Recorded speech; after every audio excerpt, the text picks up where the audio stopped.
There's not a lot going wrong for the BYU football program at this moment, sitting at 7-0 and ranked just outside the top 10 in the country. But this is a Cougar team that understands if they want to go 8-0, they got to handle their business as they head to UCF this week. We're taking a look back before we look forward. As you take a look at what happened against Oklahoma State, I believe they can carry over to UCF and what they need to fix as well. It's all ahead on today's show.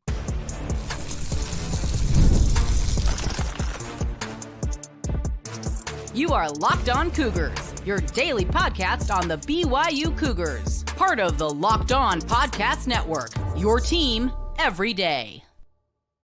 What's up, everybody? I'm Jake Hatch, your host here on Locked On Cougars, resident BYU insider. Thank you for making Locked On Cougars your first view and or listen of the day. And as always, thank you to all of you who are the everydayers right here on your original daily podcast focused on the BYU Cougars. First things first, today's show is brought to you by our friends over at Game Time. Download the Game Time app today, create an account, and use the promo code LOCKEDONCollege for $20 off your first order. All right, the BYU Cougars sitting at 7-0, and man, as I said in the open, life is going well for BYU. And looking back at this game against Oklahoma State for BYU, one thing that stood out to me, especially when BYU got that ball back trailing 35-31, is that I've noticed an interesting trait about this BYU team is the fact that they don't seem to get uptight. And what I mean by that is that final drive, they had a minute 13 to go in this game. So 73 seconds to work with, 2 timeouts. So not an impossible task, but you do have to go the length of the field. You've got to go 75 yards to get a game-winning touchdown. You can't play for a field goal. You can't opt for anything other than you have to get it into the end zone. The one thing I noticed is BYU trotted out onto that field. I'm kind of going in reverse here of my film review on a film review Monday. But as I watched that drive unfold, yes, things did not start well for BYU on that drive. But did you notice any panic from the team?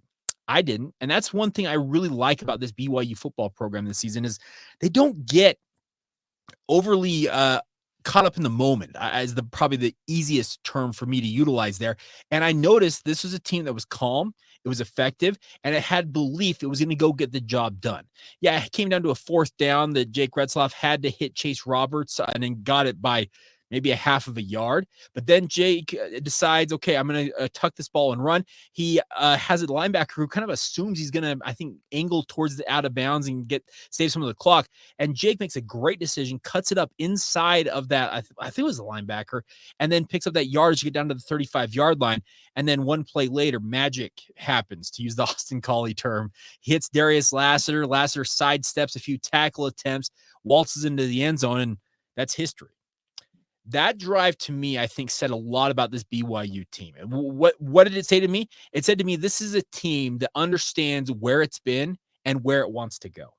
This is a team that is 6-0, looking down the barrel of the first real potential for a loss this season and said, you know what?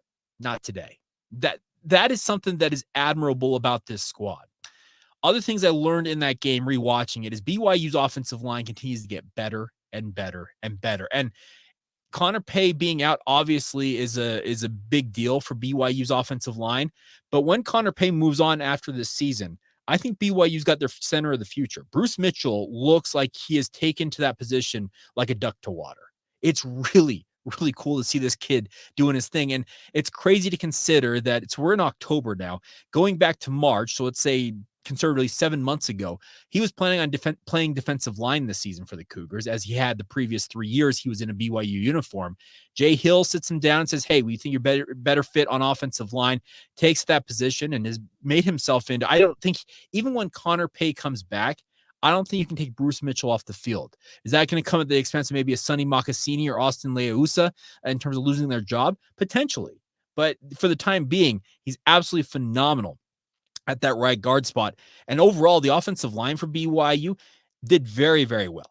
I will acknowledge, there's one caveat to acknowledge here, is that Oklahoma State's rush defense is piss poor. It's 130th, if I recall correctly, in the national rankings in terms of overall yardage given up. BYU exploited it. And I think that's going to build some confidence for BYU in the run game. That looked more like what Aaron Roderick and the BYU offense wants to have in the run game. And even if it comes at the expense of a poor rushing defense, I think we're seeing the trend of BYU getting back to what they once were. TJ Woods needs to absolutely take a victory lap for the work he's put in with this offensive line. It's absolutely marvelous to watch them working in concert. They've got two elite tackles in Caleb Etienne and Braden Keim who are holding down the perimeter. And then the interior of the offensive line, as I mentioned, Waylon Lapuaho has been a rock at left guard. You've had Bruce Mitchell into the lineup at center. And then Austin Leusa, I thought, probably had his finest game in a BYU uniform to date against Oklahoma State. It was really, really fun to see this offensive line doing their thing. Now, a couple of things that I did not like. I'm kind of cherry picking a few things, kind of bigger themes, because I've noticed that you guys care more about overall themes rather than the minutia. I could go player by player in many respects and break that down. And by the way, if you think that's something you're interested in, hit me up in the comments. Let me know if that's something, or social media, however you want to contact the show, via email, lockedonbyu@gmail.com. Let us know. If you want more of the in the weeds minutia type stuff when it comes to these breakdowns, let me know. But a couple of things I want to see improved for BYU. Number one, they've got to understand what they're going up against as they go head to UCF this week. BYU's not traveled really long distances so far this year. And this is a BYU team, remember, during their independent era, routinely made the 2 time zone trip across the country. And that's what you're doing against UCF here. They will leave a day early. They will leave on Thursday to acclimate a little bit better, have an extra day on Friday down there in Orlando to get themselves acclimated.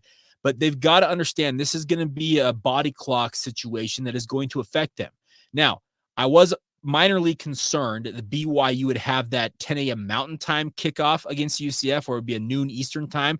Well, they got bumped back to 3:30 Eastern, 1:30 Mountain Time. So it's not as disadvantageous as I would have expected it to be. But at the same time, going back to what I said earlier about this BYU squad, particularly the offense, they have shown the ability to, no matter when the kickoff is, tell us the kick time, we'll be there, we'll do our thing. That's kind of the mindset of this squad, and you see it on tape. And so I'm taking a negative and flipping it into a positive, but it's really the way the BYU has approached this season. Yeah, they're 7-0, and yeah, they're still continuing to, it feels like, to get overlooked to a large degree, but I still think that this is a BYU squad that fully understands everything that's behind them and why people doubt them and why they haven't been this dominant force, et cetera. They understand all of that, but their whole focus is proving all of the doubters wrong. They have made believers out of a lot of people, and I love that about them. I'll add one other caveat in terms of a positive. I guess I probably should add this as well, is I was having a conversation about Jake Retzloff with a member of the BYU program, and I'll tell you, the young man, speaking of Jake Retzloff, he is absolutely beloved by his teammates. He is a consummate leader. He always speaks highly of his teammates, builds them up. He does a really, really good job understanding the position that he is in. There's also a side to him that apparently he is a competitive you-know-what. I had a member of the BYU football program describe him as a bad A word, bad A. And I love that. I love the fact that they consider him to be that, because I think that is what BYU needs at quarterback. You've got to have one of the guys. Remember, look back through the history of BYU football. Jim McMahon, Steve Young, Giff Nielsen, even kind of more into the modern age. You look at Zach Wilson, look at John Beck, Max Hall. They all had an edge to them, a BA attitude. And you got to have that. And that came to me unprompted. Let's put it that way. We were just having a conversation about Jake and said, this quarterback, he is a BA. And I like that. All right. So a couple other things I meant to mention in terms of what I want to see cleaned up. We'll spill that over into this coming segment. We'll talk about a couple of notes. And one of them I mentioned in our postcast edition of the podcast that came out early Saturday morning, overnight. I talked about it, and it was even more glaringly true to me watching this game back again. And it's something that Kalani Sitake already knew in postgame. And we'll dig into all of that coming up momentarily right here on Locked On Cougars. Today's show is brought to you by our friends over at Game Time. Now, Game Time is here for you guys to get you the tickets to whatever event you're into, whether it's sporting events, theater, concerts, not movies, what am I thinking of? Comedy shows. That's what I'm thinking of. They've got all the options for you guys, and they have a brand new feature in their app called Game Time Picks. It's making getting all your tickets to your favorite teams play and even other events easier than ever. It filters out all the fluff to showing only incredible deals on great seats, so you don't have to waste time searching through thousands of tickets to find the right option. It's as simple as that. What I love about this is the fact that the Game Time Picks curation makes it easier to save more on your sports, concerts, comedy, and theater, etc. They're looking out for you, speaking of game time. And I say it all the time. One of my favorite things about this app is you can toggle the all-in pricing feature. It shows you the total upfront with no surprise fees at checkout. It's absolutely incredible. I get so sick of having what I think is what I'm spending it come up, and then all of a sudden at the end of the checkout screen, oh, by the way, here's a avalanche of fees on top of it. So take the guesswork out of buying your tickets and do it with our friends at Game Time. Download the Game Time app today, create an account, and use the promo code LOCKEDONCollege for $20 off your first purchase. Terms apply. Again, create an account, redeem the promo code LOCKEDONCOLLEGE for $20 off. Download Game Time today. What time is it? It's game time. Thank you once again for making Locked On Cougars your first view and or listen of the day. If you have not done so already, check out our friends over at the Locked On Big 12 podcast. Drake Toll's killing it, absolutely covering everything when it comes to the Big 12 conference. I know that there are some people out there who believe that he's got a bias towards BYU. When BYU's rolling, he's going to talk about them. And you may see it myself pop up on that podcast this week, just a little tease ahead, but it's always good. So check out Locked On Big 12 wherever you get your podcasts. It's also available on YouTube. And of course, it's part of the Locked On Podcast Network, your team every day. All right, a couple of things that I noticed from my film review for BYU football on that game from Friday night is, number one, BYU knows what they're going up against in the Big 12. They're going up against teams who have got some of the best running backs in the country. Against Oklahoma State, it was Ollie Gordon. Ollie Gordon had his best performance to date and showed he is a tough you-know-what out there. Coming back into that game after some of the hits he absorbed from Isaiah Glasker, I just got to salute that young man. Rewatching this game, that kid absolutely showed a backbone and just nerves of steel to come back into that game and do what he did. He had 100 yards in that game, by far his best performance of the season, and exposed, I think, in many Cougar fans' eyes, that BYU's rush defense, maybe it's not as good as we all thought it was. Here's the deal. Watching this game against Oklahoma State for probably the first time, I've seen a couple of instances at points this season of this happening, but remember back under Ed Lamb and Elisa Tuiaki with the BYU defense under their regime, there was a term I love to use. It was used by many other people. They called it hero ball. And the problem was, during that era, too many guys on BYU's defense were not trusting the scheme or their teammates and were trying to make the play. They were kind of bypassing their assignment on a given play and trying to be the hero and do the job of two or three other guys. I think that Jay Hill brought with him from Weber State when he came to BYU was, guys, that stuff stops now. We focus on our assignment. There's 11 guys on the field. All 11 of you have a job to do. You will do your job to perfection, or at least close to it. And if you guys do that, we will be a much better sum of our parts versus one or two guys freelancing and trying to do their thing. It was not perfect last year. There was still a lot of habits to break with that defense. So far, through the first 6 games of this year, I feel like BYU had bought wholesale into what Jay Hill was preaching about doing their 111th. The problem was, against Oklahoma State, some guys started playing hero ball again. And I'm not going to sugarcoat it. I saw guys like Tyler Batty, Jack Kelly. There were certain guys out there that were trying to make a big play. Y'all saw it. Y'all saw the defensive ends, and that's not just Batty. It was guys like Isaiah Banya, Logan Latui, even I said Jack Kelly at outside linebacker that were crashing down so hard on the running backs on those read option plays that the quarterbacks just simply pulled the ball, picked up big yardage to the outside. It was too often that guys were trying to freelance and thinking, I know what's happening here. I'm going to go be the hero. They've got to stop with that mentality, because going up against UCF has a vaunted rushing attack. Yes, I know that UCF has lost 4 straight, but that does not ignore the fact that they have run the ball extremely effectively. RJ Harvey is one of, I believe, the top 3, at very worst, top 5 running backs in this country. He's one of the best in the entire country. I think he's nearing 1,000 yards already this season for UCF, and he is just the proverbial tip of the spear of what is a pretty incredible rushing attack for Gus Malzahn and the UCF Knights. BYU has to get these guys back on the same page this week. Speaking of Jay Hill, Kalani Sitake, and the position coaches, telling their guys, I know you guys want to be the hero. I know you guys want to make the big play for the BYU defense, but stop it. Stop with trying to go beyond the scope of your responsibility on a given play, thinking that you know better than what the entirety of this scheme is and what the play requires. I know we've been hearing a lot of them talking about being humble and being hungry. They need some humility instilled back into this defense. They got to get back to playing more with the mindset of, I will do my 1/11th to my absolute best, if not perfection, and trust that the other 10 guys around me out here are going to do their part as well. That's going to be critical because Oklahoma State can run the ball extremely well, but UCF takes it to another level. And I know that their records belie, probably in your mind, well, they're not that good, Jake. Doesn't matter. When you have a team like Oklahoma State run for 269 yards on you, you got to go back to the basics and understand, do your job, do your assignment, and trust the other guys around you are going to do it. Don't try and make the big play, because when you try and make the big play and go beyond the scope of your position and what you're supposed to do, that's when mistakes happen. That's when the backside opens up and you have cutbacks. That's when, like I said, a quarterback just pulls the ball, scoots around the side for a big gainer.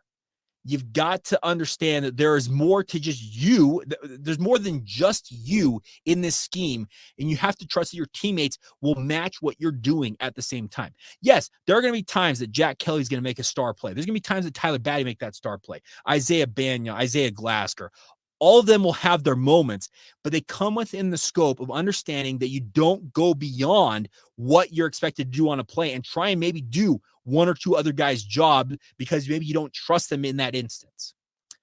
It's a really kind of curious thing to consider, but I think that BYU's players, they'll be getting an earful from the staff on that front.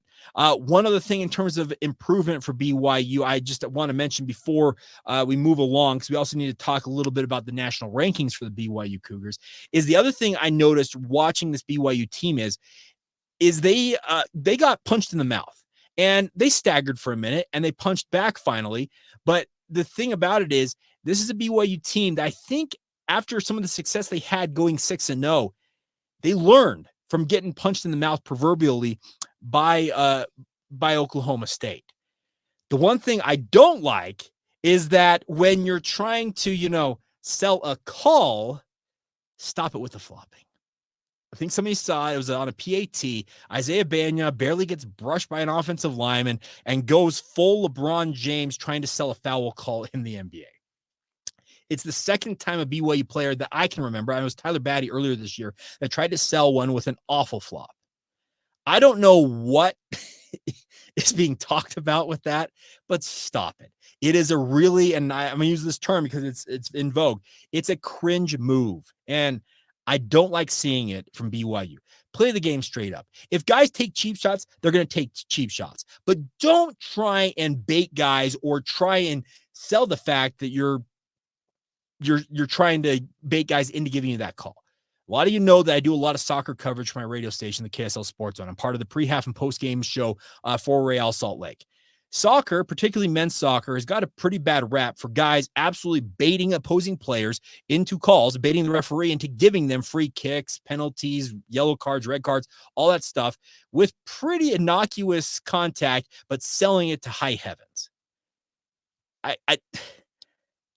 I don't mean to draw a big fat circle around it, but I don't like that when it comes into college football. Like I said, there are going to be times that absolute cheap shots will be taken, and you can take exception to that, but let's stop it with the flopping, because it kind of takes away from what BYU is trying to do out there. It makes them look a little bit weird. And I watched that play in particular with Isaiah Banya, and you're like, okay, I get what you're trying to do, but in that instance, really, what's going on here? I also understand that Oklahoma State was being quite chippy. I actually saw more jawing and talking back and forth between Oklahoma State and BYU rewatching this game that I did live. And I understand that guys are getting after one another, but to try and just, it's a really, really bad look.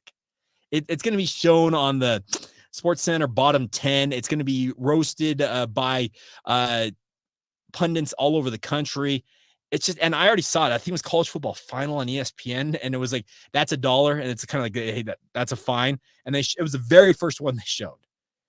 Got to be better than that. You can't do that stuff because it cheapens what has been a very good season for BYU, and it makes them look you look sad and pathetic. So let's just stop it with that. I hope that it's also addressed by the coaches. Like, guys, stop it with the flopping. It's not a good look. It doesn't bring anything good to this program. And even if you were to draw a 15-yard flag, you're really going to feel that good about that? I guess that's the only other part of it I would add to that conversation. All right. Enough of that. Some of you reached out to me on our Locked On Cougars Insider group and expressed your frustration with where BYU is ranked in the national polls. I'm going to explain why it's not that big of a deal to where BYU's at right now because, well, I don't think it really matters all that much. And we'll talk about that momentarily right here on Locked On Cougars. Today's show is brought to you by a new friend here on the show. It's our friends at ZBiotics. Now, it's a dear friend of mine who's a big Cougar fan. I saw it at Lavelle Edwards Stadium as I was on my way into the stadium on Friday night. And I know that he likes to imbibe. And I'm not going to out him. He's one of some of you out there know that there's a boozing element. There's a boozing Cougs group that likes to imbibe. Well, ZBiotics is here for you guys because it's the world's first genetically engineered probiotic. And I had the thought, talking to my friend, that I said, maybe I should mention this to him. And if you're watching this, I think you might be, and I think you know who you are. You may want to check this out. What it is, it's invented by PhD science to tackle rough mornings after drinking. Here's how it works. When you drink, alcohol gets converted into a toxic byproduct in the gut. It's this byproduct, not dehydration, that's to blame for your rough next day. Pre-alcohol from ZBiotics produces an enzyme to break this byproduct down. Just remember to take ZBiotics, your first drink of the night, drink responsibly, and you'll feel your best tomorrow. Simple as that, my friend. So if you are one who likes to imbibe out there in Cougar Nation, it's not a lot relative to the overall population, but they do exist. Take advantage of this offer today. Go to zbiotics.com/lockedoncollege to learn more and get 15% off your first order when you use the promo code LockedOnCollege at checkout. ZBiotics is backed with a 100% money-back guarantee, so if you're unsatisfied for any reason, they'll refund your money, no questions asked. Remember to head to zbiotics.com/lockedoncollege and use that code LockedOnCollege at checkout for 15% off, once again, from our friends over at ZBiotics. Thank you once again for making Locked On Cougars your first view and or listen of the day. If you have not done so already, why are you waiting on joining the Locked On Cougars Insider Group? We're having a ton of fun, having chats in the middle of a game. I'm passing along insider tidbits of what I'm hearing about BYU sports, football, basketball, and everything in between. And the best part is, it comes to your phone directly via text message.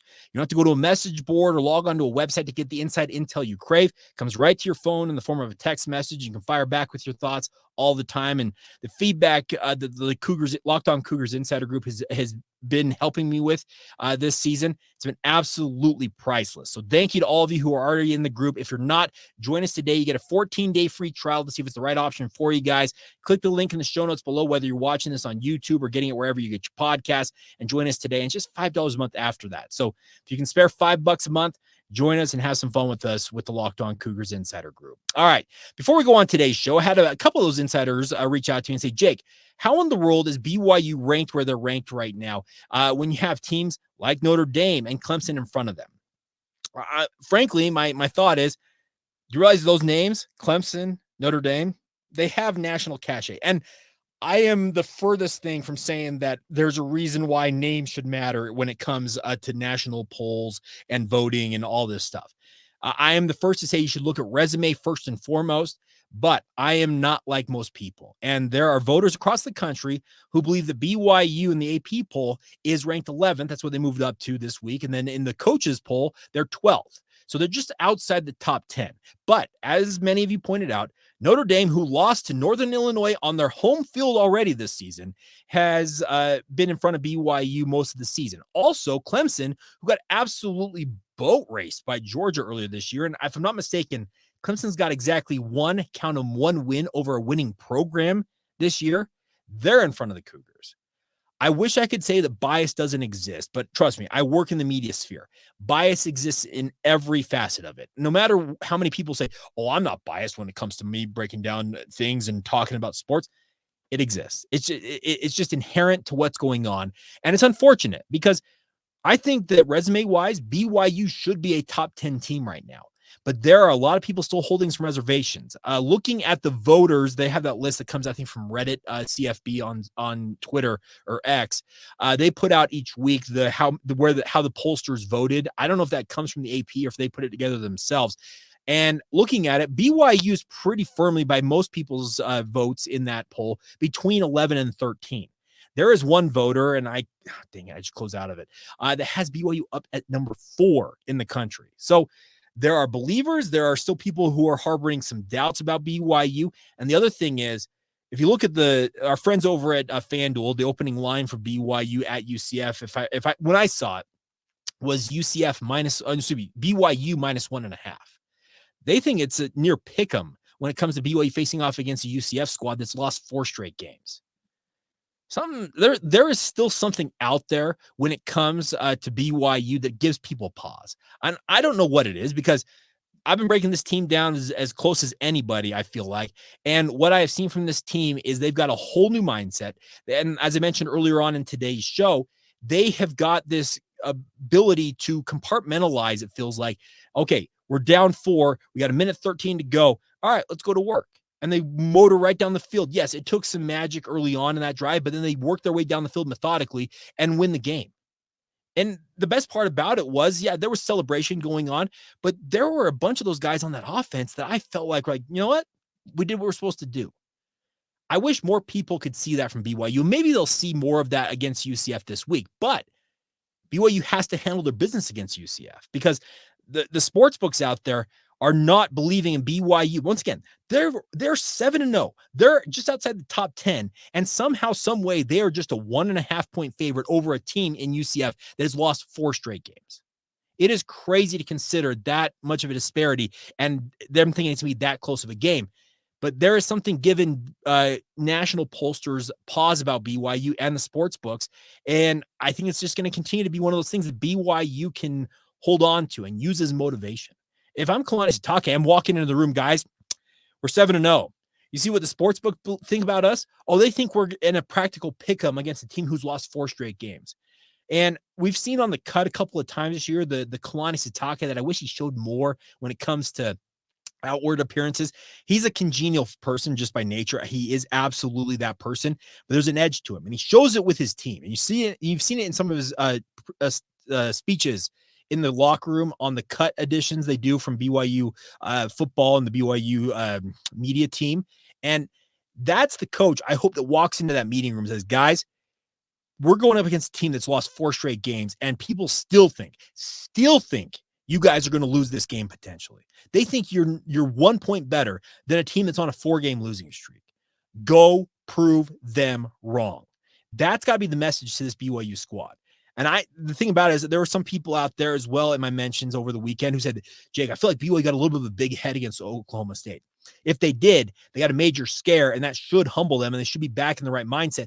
But if not, Kalani can beat him over the head once again, proverbially, with this, saying that, yes, you're 7-0. You're practically a top 10 team, and people still think you're going to UCF and could potentially lose that game. That's some pretty high motivation to have in your back pocket. And there's going to be a lot of work to be done, obviously, as BYU heads to UCF, but it's one of those weeks. BYU has a bye week next week, so it's a game that Kalani talks about often, about this being an empty the tank game. Go out there, do your absolute darndest, and hopefully you come home going to that bye week 8-0. Be a pretty bad feeling to be 7-1, but that's the other thing about this. This is a BYU team that's supremely motivated, and I can tell that they are ready to go out there and prove the nation wrong, and I hope that continues. Maybe that Oklahoma State game maybe they did get a little bit of a big head, and they got a little too much in terms of like reading the press clippings and hearing us talk out there on social media and in podcasts and in the media about how good this BYU squad is. They got a scare. Will they use that as motivation? Will they use this really, really small line against UCF as motivation? I hope they do, because this is a team that has been very, very good against the spread all year long. Can they use it once again? We talk about it. There's the old adage: good teams win games. Great teams, they win the spread. They beat the spread. So we'll see what happens. I'm looking forward to this week. We're going to have conversations with guys like Connor Pay on the podcast. We actually just launched, by the way, just literally last week, the first ever edition of Locked On UCF came out. So we're actually going to talk with Mike Gittins later this week, get a crossover edition to get his thoughts on the Knights going into this matchup. So it's a full week, a fun week. And those of you headed to Disney World in Orlando this weekend, I am jealous. Enjoy your time down there in the sun. All right, that's going to do it for this Monday edition of the show. As always, appreciate all of your guys' feedback, your interaction, the support. We say it all the time, and it's just we're a broken record at this point. Thank you for making Locked On Cougars your first view and or listen of the day. And as always, thank you to all of you who are everydayers with us right here on the Locked On Cougars podcast.